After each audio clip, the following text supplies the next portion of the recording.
100 మంది దోషులు తప్పించుకోవచ్చు, కానీ ఒక్క నిర్దోషి కూడా శిక్ష పడకూడదు. పోలీసు వాడికి పొగరుండాలి. పబ్లిక్ ని ఎవడైనా డిస్టర్బ్ చేస్తే వాడిని తొక్కి నార తీయండి. మన మంచి వాళ్లకు మంచిగాను, పోగిరిగాళ్లకు పోగిరిగాను ఉండాలి. జాతీయ జెండాకు సెల్యూట్ కొట్టినప్పుడే మనం పోలీసు వాళ్ళం. ఇంతమంది అధికారుల నుండి కూడా తప్పులు జరుగుతున్నాయంటే దానికి కారణం ఎవరు?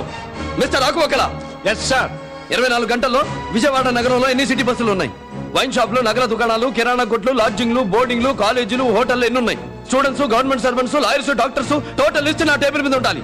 అండర్స్టాండ్? Yes sir. లారీలు మెయిన్ రోడ్ మీదకి రాకూడదు. ఏ బస్ అయినా స్టాప్ లోనే ఆగాలి. బడ్డి కొట్ల దగ్గర బాతాకాన్ని కొడుతూ పల్లెని వాడు నుంచోకూడదు.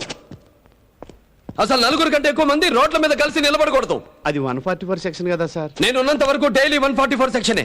దాన్ని మీసా చట్టం అంటారు కదండి. నా పేరేంటి? స్వామి. దాన్ని తిరగే మీసా. పద్ధతిగా ఉంటే మీసాల స్వామిని, పద్ధతి తప్పితే లక్ష్మీ నరసింహ స్వామి.